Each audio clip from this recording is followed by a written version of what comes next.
Bonjour à toutes et à tous, on est au mois de juillet. Je vais m'occuper donc de l'avocatier qui est juste là. Comme vous pouvez voir, on a un brunissement général en fait maintenant de la plante, donc il y a de quoi s'inquiéter. J'aurais dû peut-être m'en occuper bien avant, comme je vous ai expliqué dans la précédente vidéo. C'est vrai que j'ai pas trop regardé l'avocatier ces derniers temps.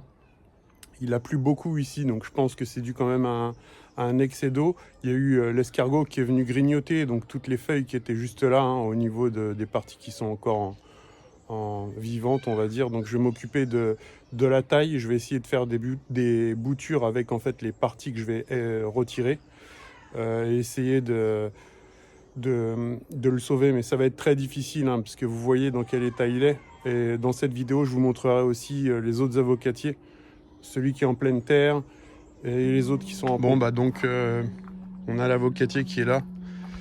Donc il nous a fait des branches noires. Enfin, ça a commencé avec celle du centre, ici. Ça a complètement bruni. Et là c'est en train de redescendre. Donc hier c'était à peu près à ce niveau-là. Donc ce que je souhaite c'est stopper ce phénomène. Je pense pas qu'on puisse le stopper en coupant simplement, ce serait trop beau. Parce que là en fait on n'a aucune partie qui est verte. Vous voyez, tous les petits bourgeons qu'il y avait avant ont disparu. On n'a plus du tout les jeunes pousses qui étaient censées faire du branchage. Et là, c'est vraiment très mauvais signe. On n'a plus du tout... Ici, on a une petite reprise. Donc c'est peut-être pas fini, c'est peut-être pas trop tard. Ici aussi, vous voyez.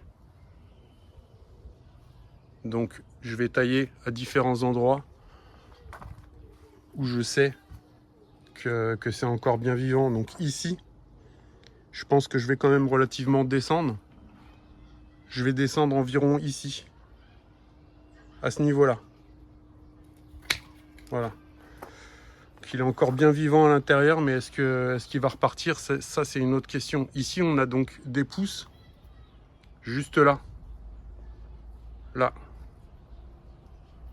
On a ici une reprise. Donc, je vais tailler juste au-dessus de cette reprise. Là, il y a un nœud. Je vais tailler ici, à ce niveau-là, parce qu'on aura une partie qui va rebrunir.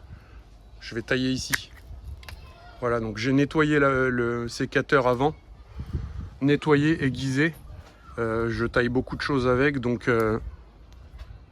j'ai pas envie de rendre malade la plante. Ok, j'en profite pour retirer toutes les parties qui sont juste là, qui sont mortes. Ici, celle-ci, elle a une reprise juste là. C'est pas évident à voir. Là, vous voyez derrière mon doigt, s'il veut bien faire le focus. Là, on a une reprise à l'angle. Donc, je vais carrément retirer toute cette partie-là. Voilà. On a ça pour l'instant. Ici, on a une reprise juste là. Là. Donc, pareil, je vais tailler juste là. Je vais laisser un peu plus. Ici, c'est pas mal. Ici, sur celle-là, on a une reprise la plus haute. Ça m'embête. Je vais le couper tout de suite. Hop. Ça, c'est du bois mort. Ok. Donc ici, on a une reprise à l'intérieur. C'est ce qui est de plus haut sur le branchage.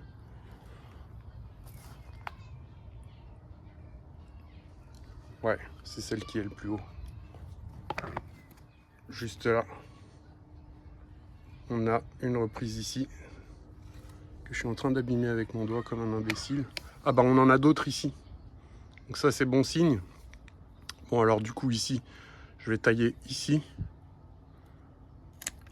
Voilà. Je crois pas qu'on puisse faire... Ah bah on avait aussi une reprise ici. J'ai taillé prématurément sans bien regarder. Ici on avait une reprise. Bon on va tenter de toute façon le bouturage avec cette partie-là. Voilà. Je continue. Ici, est-ce qu'on a des reprises? Ici, on a plusieurs reprises, juste là. ici, là. Donc je vais regarder si ailleurs il n'y en aurait pas d'autres. Non. Alors pour être sûr, je vais la tailler ici. Voilà. Ok. Celle du bas, je la supprime entièrement. Ouais, je sais pas. Il y a une petite reprise là. Ouais, ça c'est... Ouais, bon allez, on va la laisser. J'ai taillé là. Faut que je m'occupe de celle-ci maintenant. Alors ici on a une reprise. Juste là. Là.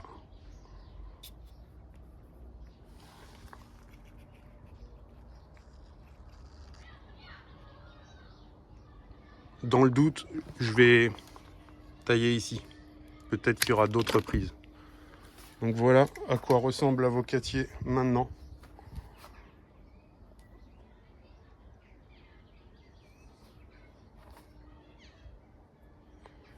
Donc je vais m'occuper de cette partie-là pour faire les boutures. Je vais aller chercher du saule pleureur. Il y en a un qui est pas très loin de chez moi. Je vais en prendre pour pouvoir faire une sorte d'hormone de bouturage. C'est une eau de... Ça, en le laissant dans l'eau, en fait, ça va augmenter la possibilité d'avoir un enracinement des boutures, en fait. Un développement du système racinaire des... Donc je vais aller chercher quelques branches de saule que je vais mettre dans de l'eau. J'aurais peut-être dû faire ça en amont parce que l'eau aurait été plus adaptée à ce que je m'apprête à faire. Mais je vais tout vous montrer, voilà. Et puis on va en profiter pour regarder les autres avocatiers qui, eux, n'ont pas eu de problème, qui ne sont pas fait... Si, il s'est un petit peu fait manger, celui-ci. Ça, c'est de la chenille, c'est pas de l'escargot. Non, c'est jamais trop dramatique. Bon, il a déjà une pousse toute belle ici, donc c'est impeccable. Voilà, donc celui-ci, c'est celui qui a failli crever l'année dernière, qui est reparti, hein, donc vous voyez ici. Puis il a refait des tiges. Celui-ci, est-ce qu'il est reparti? Ça, c'est de la saloperie qui pousse partout. Hop. Non, celui-ci, il est mort. Bon, le terreau, il va me resservir. Et donc, le dernier avocatier qui a passé l'hiver dehors, qui s'est pris un bon coup de froid.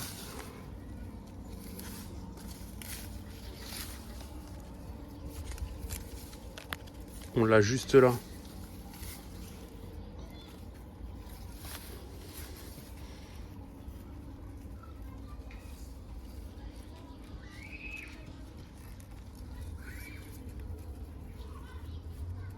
Donc voilà, si ça repart, je le changerai de place. On a une reprise ici.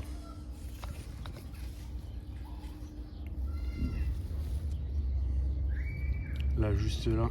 Et apparemment, il fait déjà une branche. Il fait déjà une branche. Même une seconde juste là. Ici. Là, ça c'est de la branche. Une branche. Voilà. Donc celui-ci, il va repartir. Je vais le tailler là. Non, je vais pas le tailler, ça me permet de savoir où est-ce qu'il est et de faire attention quand je passe la débroussailleuse juste là en fait. Donc ce que je vais faire, c'est que je vais aller chercher du saule. Je vais vous montrer les... Vous voyez les poireaux, finalement, en fleurs. Ça sert aux abeilles sauvages. Je les ai pas retirés parce qu'elles sont en train de butiner. Vous avez vu toute la quantité de fleurs qu'il y a. Donc là, les abeilles sauvages, elles se régalent. C'est le top. Il y a des abeilles sauvages. Elles sont là, elles butinent.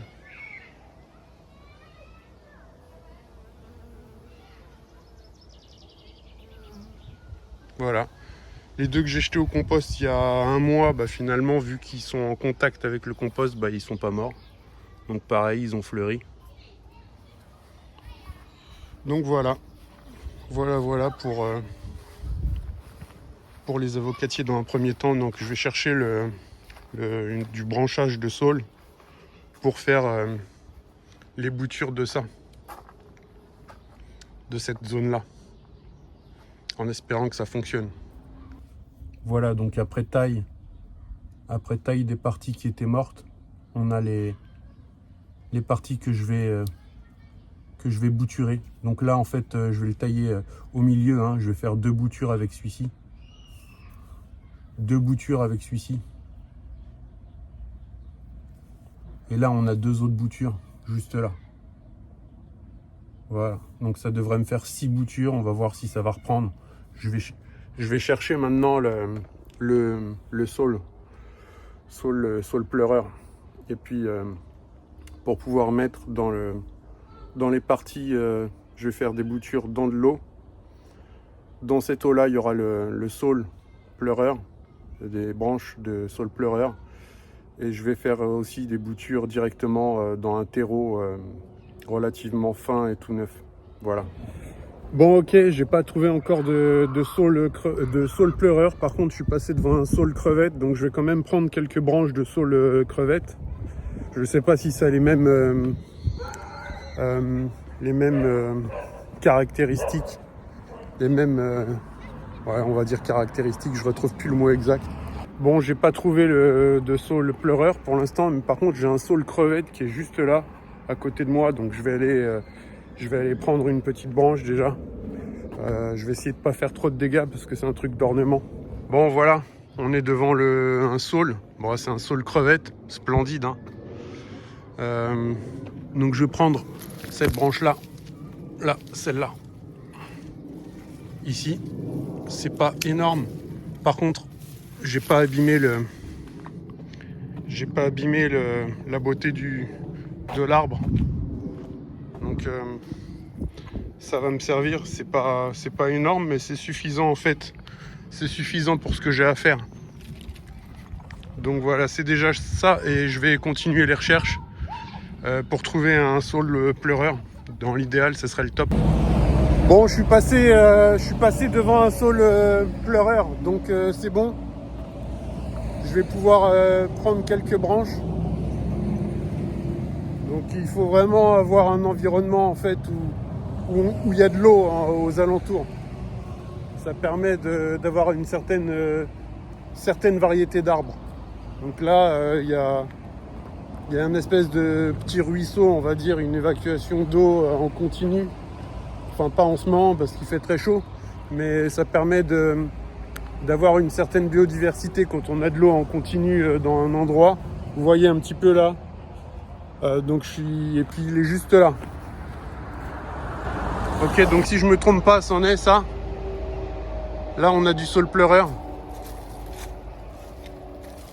Juste là. Vous voyez, il y a de l'eau. Et il est là. Donc je vais prendre une petite branche par ici. Voilà, ça sera suffisant. Ça sera suffisant. Ok, mission accomplie, je suis content. J'ai du saule pleureur. Donc je vais pouvoir faire la préparation pour le bouturage. Ça sera plus facile. Au moins je maximise les chances de bouture grâce à cette petite préparation. Bon, ok, j'ai ramené le branchage de saule crevette et saule pleureur. Je vais retirer les branches secondaires, celle-ci.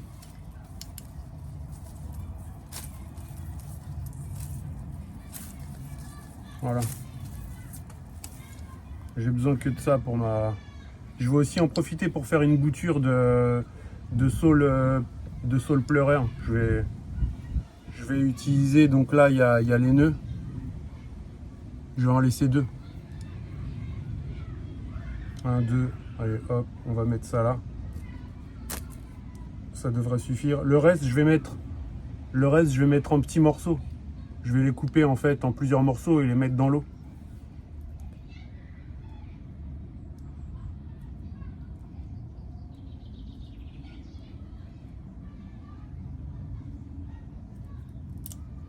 Voilà, je fais des petits morceaux comme ça.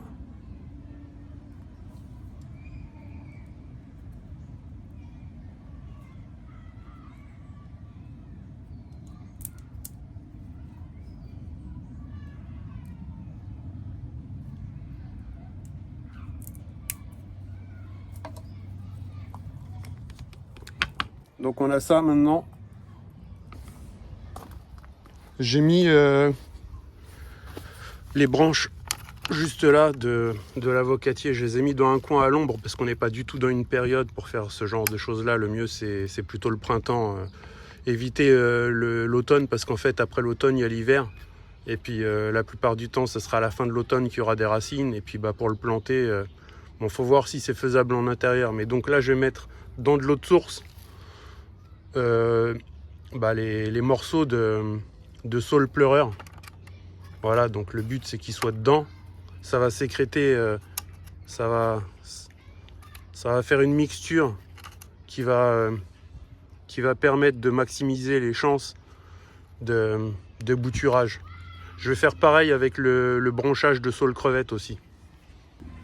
Bon, donc c'était le saule crevette en fait que je viens de découper. Le saule pleureur il est là, donc je recommence.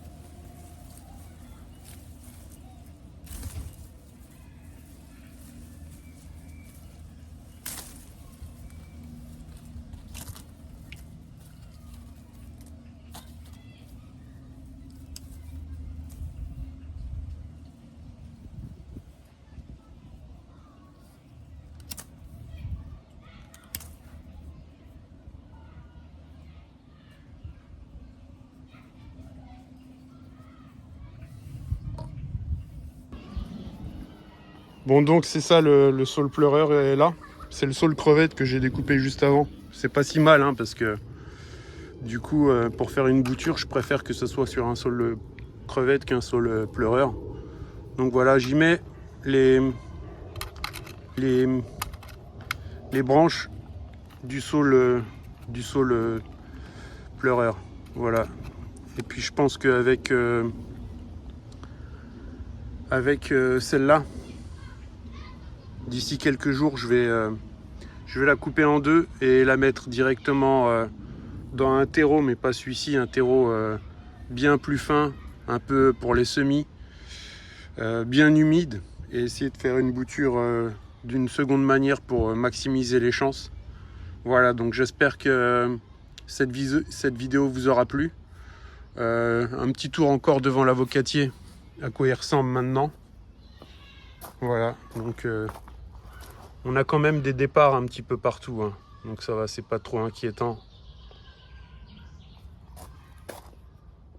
Par là. Voilà, hop. Donc on a des petits départs qui me permettent de croire qu'il va repartir. Donc là, ça va légèrement brunir à chacune des extrémités, hein, de cette manière-là. On va avoir un brunissement similaire à ça. Donc voilà. Allez, je vous dis à très bientôt, portez-vous bien. Ciao.